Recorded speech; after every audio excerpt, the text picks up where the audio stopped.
Welcome to Professional Image Generation with AI. This is the first lesson in our series on how to take an idea and turn it into professional-looking visuals with AI. Today is about orientation. Think of it as getting your bearings before diving in. So we're going to be looking at the main tools, what they're best at, and how to decide which one fits your project best.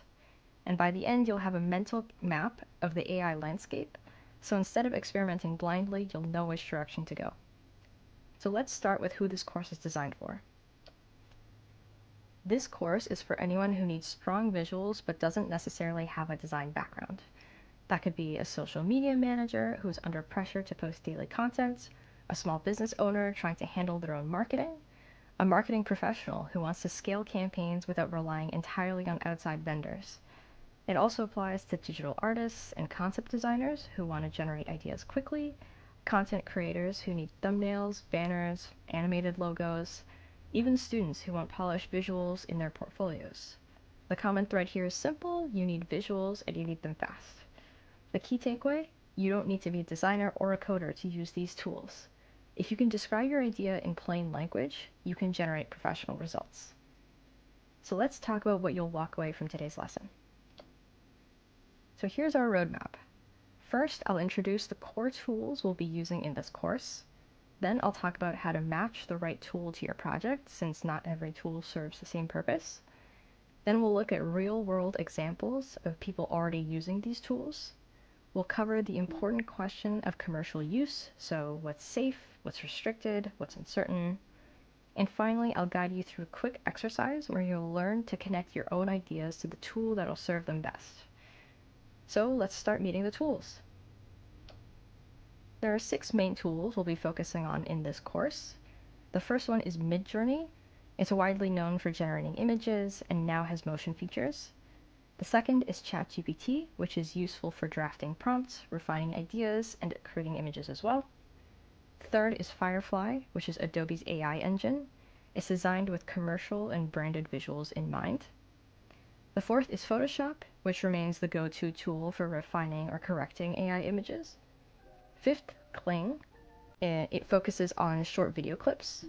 And sixth, Veo 3, designed for higher quality, more cinematic video generation. Some of these tools offer free versions or trials, and others require subscriptions, but don't worry if you don't have access to all of them right away. What matters most is knowing the roles and when they make sense to use. So let's look at the strengths more closely.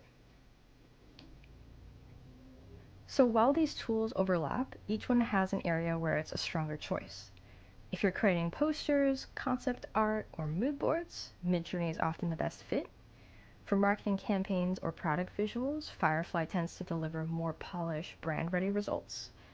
If you're stuck on how to phrase your idea, ChatGPT or Perplexity are excellent for generating and refining prompts. And when you need to clean up proportions, fix errors, blend elements, Photoshop is the best, most reliable option. If you're looking for short, attention-grabbing video clips, Kling is a great choice. And if you want something more cinematic or longer form, Veo 3 is the way to go. So think of it kind of as a toolkit. You wouldn't use the same tool for every home repair. You won't use the same AI tool for every creative task either. So here's what it can look like in practice. A content creator wants a moving channel logo, so they animate it with Kling to make a short, engaging video intro. A bakery wants a polished Instagram feed. They'll use Firefly to create product photos, then refine them in Photoshop so everything looks consistent. A concept artist needs to explore visual directions for a futuristic city, so they'll generate dozens of variations with Midjourney, testing ideas in hours instead of days. A marketing team needs consistent language across campaigns. Maybe they'll use ChatGPT to draft and refine copies so that the tone stays aligned with their brand. The important point here is that the tools don't replace creative thinking. They accelerate the process from idea to execution. So let's address the practical question. Which of these are safe to use for business? This is where things get a little more technical, but it's still very important. Midjourney specifically allows commercial use, but only if you're on the Pro or Mega plan.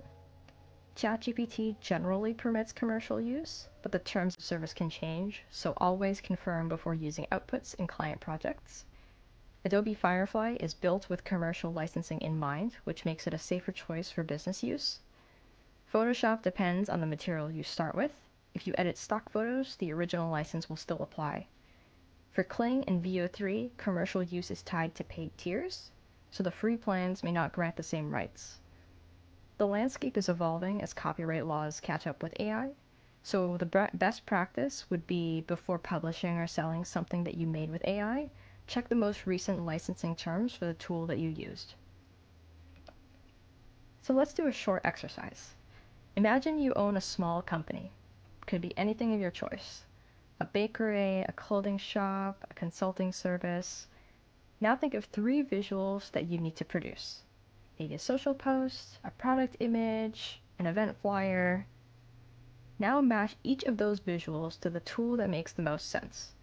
If it's a flyer with branded text and layouts, Firefly might be your choice. If it's an experimental art piece, Midjourney could be better. If it's a product photo that needs to look polished, Photoshop might be part of your workflow. This doesn't need to be perfect, it's just a way to start linking your creative needs with the tools that will help you deliver them.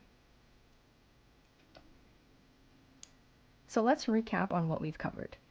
You've been introduced to the 6 main tools for AI and video generation. You've learned where each tool is the strongest. You've seen real-world examples of how these tools are being used today, and you've had a chance to think about your own use cases and how to connect them to the right tool. This will give you a strong foundation for moving forward. In the next lesson, we'll focus on prompts, so the instructions that you're giving AI. We'll cover how to describe your ideas clearly, how to refine prompts using ChatGPT, and how to keep your outputs consistent in style or tone. You'll also create 3 practice prompts for your own projects. And that's where we'll move from orientation into hands-on creative work. See you then!